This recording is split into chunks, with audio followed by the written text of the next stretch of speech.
வணக்கம், இது உங்கள் ஐபிசி தமிழின் ஆரோக்கியமே அழகு வெல்னஸ் ஷோ. ஆரோக்கியமே அழகு அப்படின்னோடனே நம்மளுக்கு ஒரே பூரிக்குது இல்லையா? ஆரோக்கியமாக இருந்தால் இப்போ அழகாக இருக்கலாமோ அப்படின்னு ஒரு பக்கம் நம்ம யோசிப்போம். அதுதான் உண்மை இல்லையா? அதே மாதிரி பார்த்திங்கன்னா நம்ம மற்றவங்களுக்கு தானம் பண்ணாலோ இல்லை நம்மளுக்கு கொடுத்து வாழ்ந்தாலோ நம்ம நல்லா இருப்போம் அப்படின்னு பெரியவங்க சொல்லுவாங்க. அது உண்மைதான். அதுவும் பார்த்திங்கன்னா கேன்சர் பேஷண்ட்டுக்கு அவேர்னஸ் எழுப்பி நிறைய பேர் தன்னோட முடியை தானம்லாம் பண்ணுறாங்க. இதே மாதிரி நான் கண்டிப்பாக ஃப்யூச்சரில் பண்ணுவேன், இன்னும் கொஞ்ச நாள் கழிச்சு. ஆனால் பண்ணுறதுக்கு நான் ரெடியாக இருக்கேன். இப்போவும் கூட நீங்களும் அதே மாதிரி யோசிச்சிங்க, அதாவது என்ன மாதிரி யோசிச்சிங்க அப்படின்னா கண்டிப்பாக நீங்கள் கேன்சர் இன்ஸ்டியூட்டில் போய்ட்டு இந்த மாதிரி அவேர்னஸ்லாம் நீங்கள் எழுப்பலாம் இல்லையா? நீங்கள் கொடுக்கலனாலும் மற்றவங்க கிட்டயாவது அதை பற்றி பேசலாம். ஸோ இந்த மாதிரி தானம் பண்ணுறது அப்படின்னா முதல்ல நிற்கிறோம் அப்படின்னு எங்கள் அம்மா சொல்லி கொடுத்துருக்காங்க. நான் செய்வேன். ஓகே, அண்ட் இந்த அழகான இன்ஃபர்மேஷனோட நம்ம ஷோ இன்னைக்கு ஸ்டார்ட் பண்ண போகிறோம். அண்ட் ஃபர்ஸ்ட் செக்மெண்ட் உங்களுக்காக காத்துட்ருக்கு health segment. First segment doctor Kalavathi இன்னைக்கு ஒரு விஷயத்தை பற்றி சொல்கிறதுக்காக வந்திருக்காங்க. வாங்க என்ன சொல்கிறாங்கன்னு பார்க்கலாம்.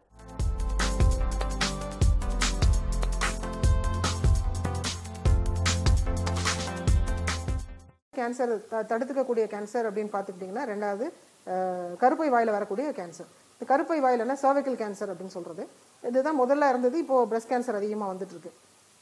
இந்த கருப்பை வாயில் வரக்கூடிய கேன்சர் என்னென்னா இன்னைக்கு இந்தியாவில் 7 நிமிஷத்துக்கு ஒரு பெண் இந்த கேன்சர்னால இறந்துட்டு இருக்கிறதா ஒரு குறிப்பு இருக்குது.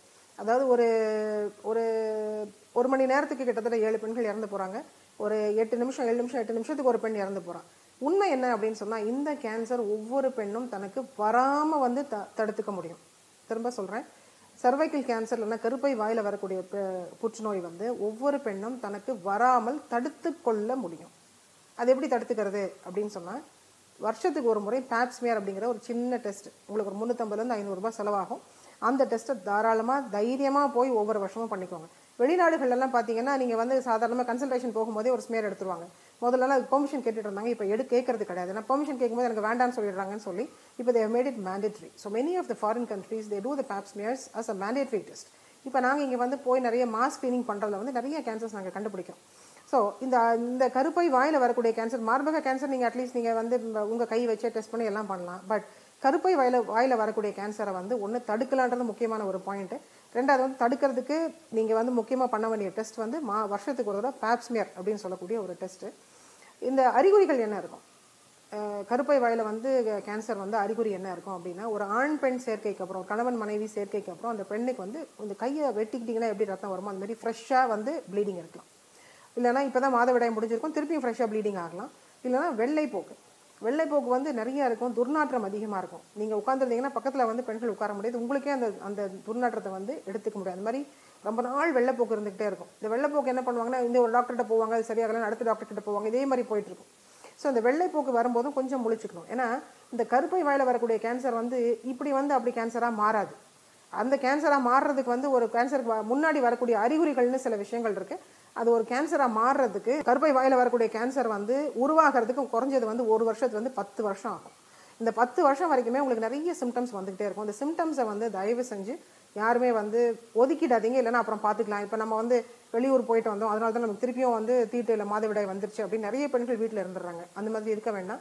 ஸோ இந்த மாதிரி அறிகுறிகள் இருந்ததுன்னா, எப்போ ஒரு ஆண் பெண் சேர்க்கைக்கு அப்புறம் உதிரம் படிஞ்சாலோ இல்லை ஒரு தீட்டு முடிஞ்சு இமீடியட்டாக திருப்பியும், அதாவது உங்கள் மாதவிடாய்க்குள்ள வரக்கூடிய ரத்தம் வேறு மாதிரி இருக்கும். இந்த கருப்பை வாயில் வரக்கூடிய கேன்சர் ரத்தம் உங்கள் கையை வெட்டிக்கிட்டிங்கன்னா ஃப்ரெஷ்ஷாக வர மாதிரி ரத்தம். ஏன்னா அது ஃப்ரெஷ் ப்ளீடு தான். அது அந்த கேன்சர்லேருந்து வரக்கூடிய ப்ளீடுங்கிறதுனால அது ஃப்ரெஷ்ஷாக தான் வரும். மூணாவது இந்த வெள்ளைப்போக்கு, அதிகமான வெள்ளைப்போக்கு, துர்நாற்றம் இருந்து வெள்ளைப்போக்கு கண்டினியூஸாக இருந்துகிட்டே இருக்குது அப்படின்னாலும் இந்த 3 அறிகுறிகள் இருந்தாலும் இம்மீடியட்டாக பார்க்கணும். ஏன் இந்த மாதிரி இந்த ஸ்டேஜில் இருக்கும்போதே நீங்கள் முன்னாடி வந்துட்டீங்க அப்படின்னு சொன்னால், இந்த கருப்பை வாய் புற்றுநோய் வர்றதுக்கு முன்னாடி ஒரு சில மாற்றங்கள், டிஸ்பிளேசியாஸ்ன்னு சொல்லுவோம். இந்த மாற்றம் வரும்போதே அந்த கருப்பை அகற்றிடலாம். இல்லைனா அந்த ஏரியாவை மட்டும் கட் பண்ணி எடுத்துட்டோம் அப்படின்னு சொன்னால் அந்த புற்றுநோயிலேருந்து கண்டிப்பாக உங்களை நீங்கள் காப்பாற்றிக்க முடியும். ஸோ இந்த 3 அறிகுறிகளுமே தயவு செஞ்சு ஞாபகம் வச்சுக்கோங்க. ஸோ அப்போ ஸ்க்ரீனிங்கில் போகும்போது பேப்ஸ்மியர், எந்த ஒரு பெண் வருஷத்துக்கு ஒரு தடவை பேப்ஸ்மியர் கண்டிப்பாக பண்ணிக்கிட்டே வராங்களோ அவங்களுக்கு கருப்பை வாய் புற்றுநோய் வரதுக்கான வாய்ப்புகளே இல்லை. அப்போ கருப்பை வாய் புற்றுநோய் வரதுக்கான காரணங்கள் என்ன அப்படின்னு பார்த்தீங்க அப்படின்னு சொன்னால், முக்கியமான காரணம் எனக்கு 70% 80% புற்றுநோய் வர்றதுக்கு முக்கியமான காரணம் HPV அப்படின்னு சொல்லக்கூடிய ஒரு வைரஸ். Human papilloma virus. இந்த வைரஸ் வந்து 150 வகைகள் மேலே இருக்குது. ஆனால் பாதிக்கக்கூடிய இந்த புற்றுநோயை உண்டாக்கக்கூடிய வைரஸ் வந்து 16, 18, 33 அப்படின்னு சொல்லக்கூடிய 3 டைப்பில் தான் வந்து இது வருது. இது ஏன் வருது அப்படின்னு சொன்னால், ஒரு பெண் பல ஆண்களோட போகும்போதோ இல்லை ஒரு ஆண் பல பெண்களோட போகும்போதோ இந்த மாதிரி இந்த வைரஸ் தாக்குதல் வர்றதுக்கான வாய்ப்புகள் உண்டு. இப்போ நம்ம ஊரில் பார்த்துக்கிட்டிங்கன்னா கல்யாண வயசை வந்து 21 அப்படின்னு வச்சாங்க. முதல்லலாம் 14, 15 வயசுலேயே வந்து கல்யாணம் பண்ணி வச்சுருவாங்க. 16, 17 குழந்தை பிறந்துடும். 8 குழந்தை 10 குழந்தை அந்த மாதிரி இருந்தது. இந்த மாதிரி பெண்களுக்கு அதிகமாக வரதுக்கான வாய்ப்புகள் இருந்தது. ஏன் அப்படின்னு சொன்னால், அந்த கருப்பை வாய் வந்து ஒரு முதிர்ச்சி வர்றதுக்கு முன்னாடியே கல்யாணம் பண்ணும் போது இந்த மாதிரி வைரஸ் கிருமிகள் தாக்குதல் இருந்ததுன்னா அந்த கேன்சர் வர்றதுக்கான வாய்ப்புகள் அதிகம். ஸோ இந்த பல பேர் கூட உறவு கொள்றதை வந்து கொஞ்சம் அவாய்ட் பண்ணிக்கிறது பெட்டர். இந்த காலத்தில் வந்து இந்தியாவிலையுமே வந்து நிறைய இந்த டேட்டிங் அந்த மாதிரிலாம் நிறைய விஷயங்கள் ஆரம்பிச்சிருக்கு. பட் அது வந்து ஒருத்தனுக்கு ஒருத்தி அப்படிங்கிற பாலிசியில் இருக்கும்போது இந்த வியாதி வந்து கம்மியாகிறதுக்கான வாய்ப்புகள் உண்டு.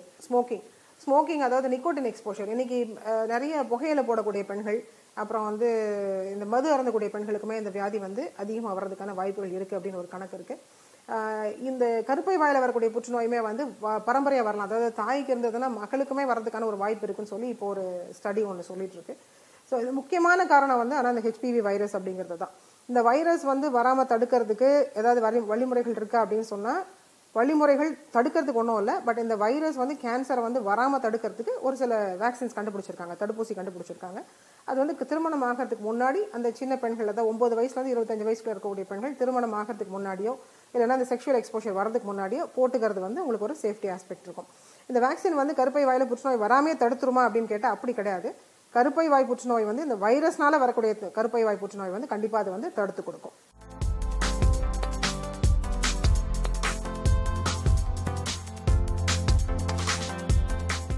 Welcome back to show. இது உங்கள் ஐபிசி தமிழின் ஆரோக்கியமே அழகு வெல்னஸ் ஷோ. இந்த செக்மெண்ட் பியூட்டி செக்மெண்ட்டுக்கு வந்துட்டோம். ஸோ பியூட்டி அப்படின்னோடனே வா எனக்கு என்னென்னமோ ஞாபகம் வருது. அப்பா நம்ம இந்த ஃபேஷியல் பண்ணலாமோ, அந்த ஃபேஷியல் பண்ணலாமோ, இந்த ஃபேஷியல் பண்ண எனக்கு என்னங்க ரிசல்ட் கிடைக்கும், அந்த ஃபேஷியல் பண்ண என்னங்க ரிசல்ட் கிடைக்கும், ஆனால் என் ஸ்கின்க்கு மட்டும் ஒன்று ஆகக்கூடாது அப்படின்ற மாதிரி நிறைய பேர் இன்னமும் நம்ம புலம்பிட்டு இருக்கோம். நானே அப்படி தான், என்னோட ஸ்கின்க்கு ஏதாவது பாதிப்பு அப்படின்னா நான் வந்து அதுக்கு நான் ஒத்துக்கவே மாட்டேன் அப்படின்னு நம்ம வசந்தரா மேம் நிறைய இன்ஃபர்மேஷன்ஸ் கொடுப்பாங்க. அதாவது ஸ்கின்க்கு எந்த பாதிப்பும் இல்லாமல் நான் வந்து இந்த ஃபேஷியல் பண்ணுவேன், இந்த ப்ளீச் பண்ணுவேன், நம்மளுக்கு நிறைய இன்ஃபர்மேஷன் கொடுத்துட்ருக்காங்க. அதே மாதிரி இன்றைக்கும் என்ன கொடுக்குறாங்க அப்படிங்கிறத பார்க்கலாம்.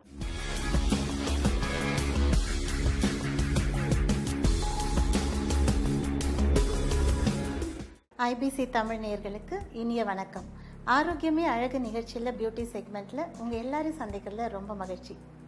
இன்றைய நிகழ்ச்சியில் நம்ம என்ன பார்க்க போகிறோம்னா, காலேஜ் ஸ்டூடெண்ட்ஸ்க்காக ஐ மேக்கப், லிப் மேக்கப் எந்த அளவுக்கு அவங்க செஞ்சால் அழகாக இருக்கும் அப்படின்றத இந்த நிகழ்ச்சி மூலமாக நம்ம தெரிஞ்சுக்க போகிறோம். பார்க்கலாமா? இந்த நிகழ்ச்சியில் நம்ம பார்க்க போகிறது just I makeup, lip makeup ரெண்டுமே. ஸோ நார்மலாகவே வந்து சில பேருக்கு வந்து ஸ்கின்னில் எதுவும் வேண்டாம், ஜஸ்ட் ஐ மேக்கப் மட்டும் போதும் அப்படின்னு சொல்லுவாங்க. ஸோ அந்த மாதிரி இருக்கிறவங்களுக்கு சும்மா லைட்டாக நம்ம இந்த இடத்துலலாம் கொஞ்சம் லைட்டாக ஃபவுண்டேஷனை டச் பண்ணிக்கலாம். இது வந்து செல்ஃபாக போடக்கூடிய ஒரு மேக்கப். ஸோ லைட் ஃபவுண்டேஷனை ஈவன் ஒரு ஃபிங்கர்ஸால் பிளெண்ட் பண்ணலாம்.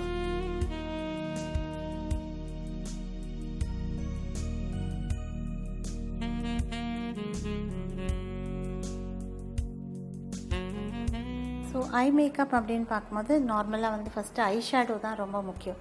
ஸோ இப்போ அவங்களுக்கு நான் ஐ ஷேடோ கொடுக்க போகிறேன். Gold eye shadow.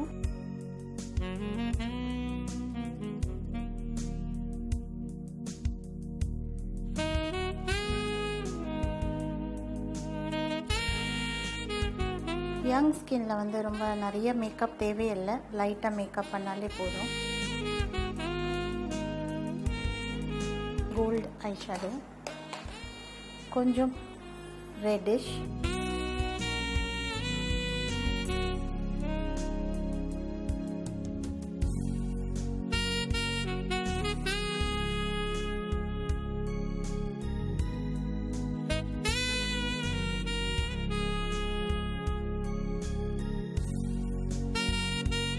அவங்க ட்ரெஸ்ஸில் இருக்கிற சில கலர்ஸை நம்ம கொஞ்சம் ஆட் பண்ணலாம்.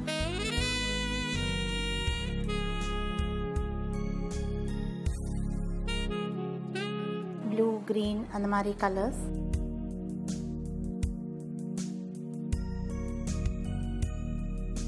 ஸோ கொஞ்சம் மல்டி கலரில் ரொம்ப அழகாக இருக்கும். இது யங் ஸ்கின்க்கு ரொம்ப நல்லாயிருக்கும். ஏன்னா அவங்களுக்கு யூஸ்வலாகவே அவங்களுடைய ட்ரெஸ்ஸில் எல்லா கலர்ஸும் இருக்கும். யங்காக இருக்கும்போது நிறைய கலர்ஸ் எக்ஸ்பெரிமெண்ட் பண்ணலாம். அடுத்ததாக லைன் பண்ணுறேன் லைனரால்.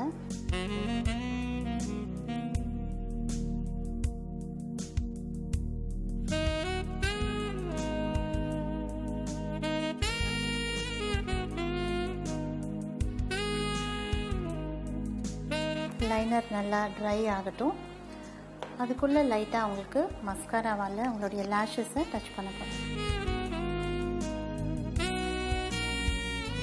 நிறைய காலேஜ் கேர்ள்ஸ்க்கு வந்து கொஞ்சம் மேக்கப் பண்ணிக்கணும்னு ஆசை. ஆனால் ஃபவுண்டேஷன் போட்டால் மேக்கப் ரொம்ப அதிகமாகிடுமே அப்படின்றதுனால ஃபவுண்டேஷன் வேண்டாம் அப்படின்னு சொல்லுவாங்க. ஃபவுண்டேஷன் லைட்டாக போடலாம் தெரியாத அளவுக்கு. ஐ மேக்கப் கொஞ்சம் இம்பார்ட்டன்ஸ் கொடுக்கலாம். இப்போ அதே மாதிரி அவங்களுடைய லிப்ஸ்க்கு வந்து ஜஸ்ட் க்ளாஸ் போட்டாலே ரொம்ப நல்லாயிருக்கும். ஸோ யங்காக இருக்கிறதுனால அவங்களுக்கு வந்து ரொம்ப ஹெவி லிப்ஸ்டிக் எல்லாம் தேவையே இல்லை. ஸோ இந்த மாதிரி ஒரு ப்ரௌனிஷ் ரெட்டிஷ் க்ளாஸ்.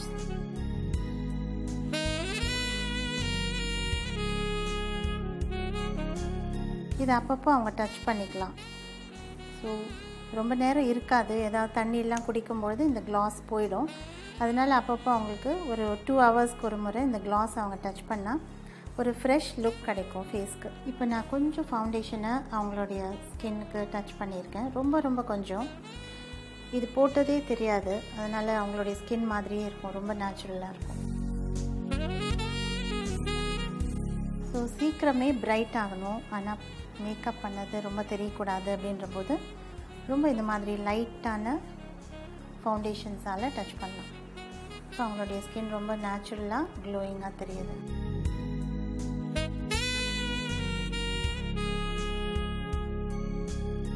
பவுடர் வேணும்னா ஜஸ்ட் லைட்டாக டேப் பண்ணிக்கலாம்.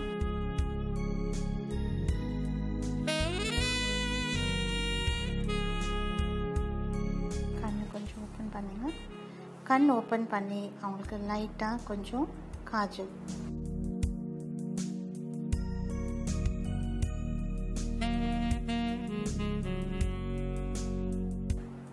ஜஸ்ட் கொஞ்சம் ஐ மேக்கப், கொஞ்சம் லிப் மேக்கப் போட்ட உடனே அவங்களுடைய ஸ்கின் எவ்வளோ நல்லா ஒரு பிரைட்டாக க்ளோயிங்காக தெரியுதுன்னு பாருங்கள்.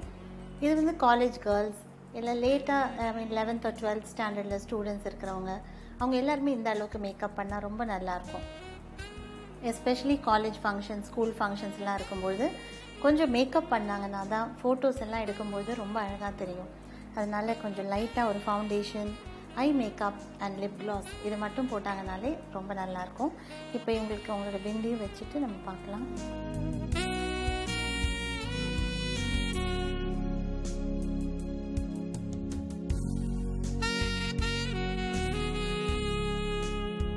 இந்த நிகழ்ச்சியுடைய ஆரம்பத்தில் அமுதாவோட ஃபேஸ் பார்க்கும்போது கொஞ்சம் டல்லாக இருந்தது.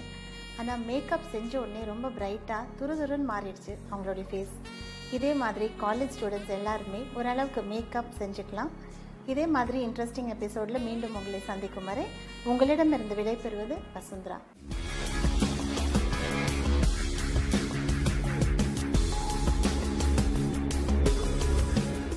என்ன வியூவர்ஸ், இன்னைக்கு வசுந்தரா மேம் நிறைய இன்ஃபர்மேஷன்ஸ் கொடுத்துருப்பாங்க பியூட்டியை பற்றி. இதே மாதிரி நெக்ஸ்ட் எபிசோட்லேயே அழகான இன்ஃபர்மேஷன்ஸ் அண்ட் பியூட்டிஃபுல் இன்ஃபர்மேஷன்ஸோட நான் வந்து கண்டிப்பாக உங்களை மீட் பண்ணுறேன். Until then, my from Neha Gayatri.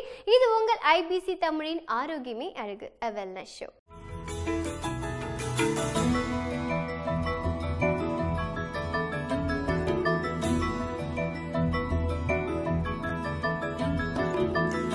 IBC Tamil.